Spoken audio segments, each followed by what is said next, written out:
Olá, meus irmãos do YouTube, meus irmãos do canal A Verdade das Escrituras, canal Amor Ágape. Você é um discípulo, Verdade em Cristo.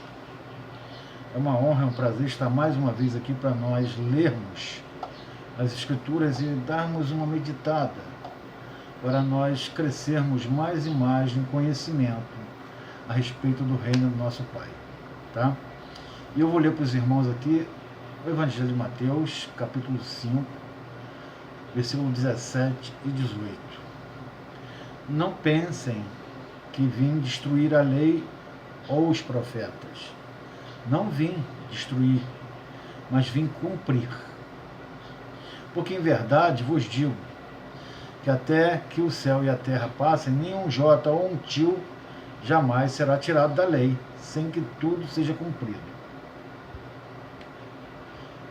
Então, nosso Salvador, após fazer um sermão ali e falar que os seguidores dele seriam o sal da terra, seriam a luz do mundo, né, e aquelas coisas todas, ele diz assim: não pense que eu vim dar fim à lei. Eu não vim dar fim à lei, eu vim cumpri-la, né? Porque em verdade eu digo que até que o céu e a terra passem, até que tudo se consuma, venha se consumir, a que tudo venha a se cumprir, nenhum jota ou um tio passará da lei, sem que tudo se cumpra. Tudo terá que se cumprir, e durante o cumprimento das coisas todas que estão escritas, nada será tirado da lei, muito menos um tio ou um jota, correto?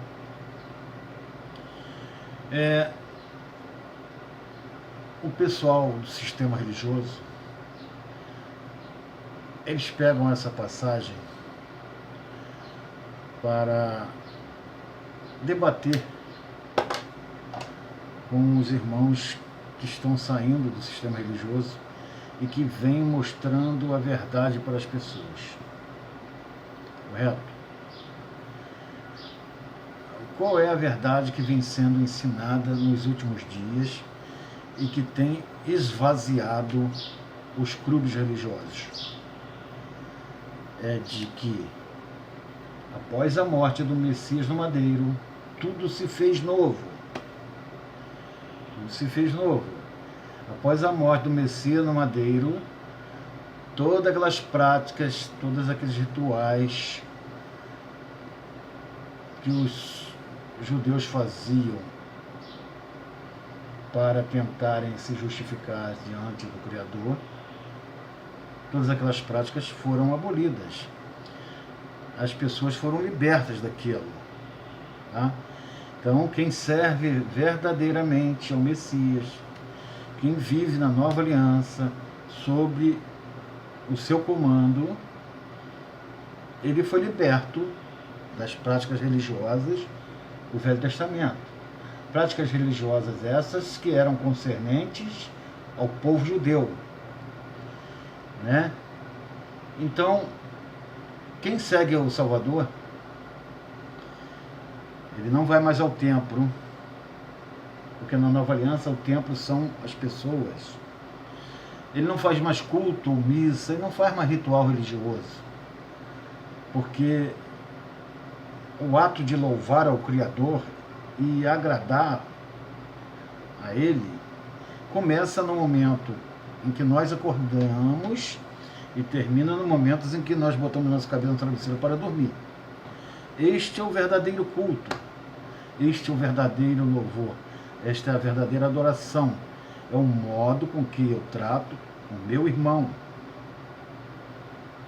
Porque na nova aliança, o mandamento para os seguidores do Messias é um só: que ameis uns aos outros como ele nos amou. Este é o mandamento.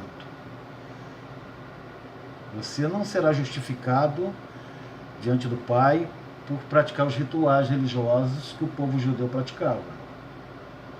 Porque no Novo Testamento, o mandamento é um só: amai-vos uns aos outros como eu vos amei. Correto? Você não será justificado por você ter um homem de carne e osso, comedor de arroz e comedor de feijão e angu, como seu intermediário entre o Criador e você. Esse intermediário é o Salvador. O Salvador é o seu pastor. O Salvador é seu guia, é seu mestre, é seu professor. Correto? A nova aliança não existe. Ninguém com privilégios, ninguém com autoridade para comandar a vida de ninguém. Tá? E agora eu vou explicar ponto a ponto tudo que eu falei aqui. O Salvador disse para a mulher samaritana, tinha uma dúvida em seu coração: qual o lugar correto de adorar o Pai? Porque os judeus adoravam no templo e os samaritanos adoravam no monte. Então a mulher samaritana pergunta ao Salvador: vejo que tu és profeta e eu tenho uma pergunta para te fazer. Qual o lugar que devemos adorar o Pai? Os judeus dizem que é no templo, os samaritanos dizem que é no monte. Aí o Salvador diz para ela: mulher, a hora vem e a hora é chegada em que os verdadeiros adoradores adorarão o Pai em espírito e verdade. O Pai é espírito, e convém que nós o adoremos em espírito.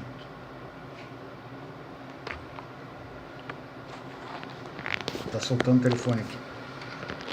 Correto? Então já desmistificamos essa história de ter que ir ao templo adorar. Não temos que ir a lugar físico ou a um lugar determinado por ninguém para adorar o Pai. A adoração é espírito e verdade, é no interior do meu ser. É na intimidade, é no meu quarto. Eu fecho a porta do meu quarto e ali eu me relaciono e eu o adoro. Ou então, quando eu saio na rua e vou passando pelo meu próximo, o modo com que eu trato o meu próximo é: estou louvando, estou adorando ao meu Criador. Que foi isso que ele pediu. Correto? Desmistificamos essa história de ir ao templo, fazer culto, fazer missa. Isso tudo acabou. O próprio Salvador falou para a mulher samaritana. Para a mulher samaritana. Correto? Sacerdote, eu preciso de um sacerdote? Preciso de um homem para guiar minha vida espiritual ou se tornar um meu intermediário entre o Pai e eu? Não, Nanina, não. Meu sacerdote é o Salvador que morreu no madeiro. Ele mesmo disse: eu sou um bom pastor, eu dou a vida pelas minhas ovelhas. Eu sou um bom pastor. E quando ele diz que ele é o bom, é porque os outros, conforme ele próprio disse, são ladrões e salteadores. Eles não entram pela porta do curral das ovelhas. Só tem um que entra pela porta do curral das ovelhas e que o porteiro abre a porta para ele, que é o Salvador, nosso Messias, nosso pastor. Né? Ele é o nosso sacerdote, ele é o nosso pastor, ele é o nosso professor, ele é o nosso guia, ele é tudo pra gente. Eu não preciso de um homem, até mesmo porque ele disse assim, vós por eles não quereis ser chamado pastor, guia, mestre, professor, porque só há um que se encaixa nisso aí, sou eu. Vocês são todos irmãos. Não há ninguém entre vocês com privilégio ou com sabedoria para guiar o outro. São todos irmãos, membros de uma só família. Então, por aí, desmistificamos essa história de pastor, de diácono, de presbítero. A hierarquia religiosa acaba por aí. Correto? Precisamos fazer sacrifício? Não. As Escrituras dizem que o sacrifício do Salvador foi perfeito e único e não preciso mais fazer sacrifícios nenhum. Posso considerar essas construções que tem aí como casa do Pai? Jamais. Jamais. Paulo falou sobre isso. Isaías 66 está escrito. Quando Davi queria fazer uma casa, o pai usou o profeta Natan para dizer para ele não fazer casa, que ele não queria casa. Estevão foi morto por afirmar que o Criador não habita nesses lugares. Né? O próprio Salvador falou para aquele religioso, o religioso O Salvador falou assim: destruam este templo e em 3 dias eu reconstruirei outro. E aí o Salvador, aí o religioso fala: mas esse templo levou 46 anos para ficar pronto, como que você vai construir ele em 3 dias? Mas aí o Salvador, segundo as próprias escrituras afirmam, o Salvador estava falando do seu corpo. Este é o templo do Espírito Santo. Não este corpo que está aqui, não eu, porque eu sou um pecador, sou o mais imundo dos homens, mas o meu próximo, ele é a morada do Pai, ele é a casa do Altíssimo, ele é o templo do Espírito Santo. Então, se eu quero adorar o Pai, se eu quero manter a casa do Pai forte, vigorosa, eu tenho que cuidar do meu próximo, né? Como diz lá em Malaquias, que as pessoas não entendem, ali a linguagem espiritual e não a linguagem física, né? Trazei todos os dízimos e ofertas à casa do tesouro, para que haja mantimento na minha casa. A casa do tesouro é o meu próximo. É o meu próximo que tem que ter mantimento, para se manter. Então, ali é a linguagem espiritual, mas os religiosos trazem por físico, porque eles enxergam tudo no físico. Eles são carnais, eles são terrenos. Eles não têm os olhos espirituais abertos. Então, eles não enxergam a essência das Escrituras, eles não conseguem compreender tudo que o nosso Pai está tentando nos dizer através das Escrituras. Foi assim com Nicodemos, foi assim com a mulher do poço, foi assim com o religioso que falou que o templo foi construído em 46 anos. O Salvador estava falando no Espírito e eles estavam entendendo na carne. Então é isso, queridos. A casa do Pai são os nossos irmãos. A adoração é no interior do meu ser. Não tem um lugar específico, não tem um lugar físico. É no interior do meu ser. Eu fecho a porta do meu quarto e me relaciono com o meu Pai que me vê em secreto. E o meu Pai que me vê em secreto, ele me recompensa. Desmistificamos o templo, né? A adoração no lugar físico. O dízimo não é dinheiro, nunca foi dinheiro. Dízimo era alimentos, que era para ser usado para os órfãos, viúvas, necessitados, estrangeiros. Então tem tanta coisa que vocês não sabem, tanta coisa que a linguagem é no espírito e vocês pensam que é na carne, é no físico, é no material.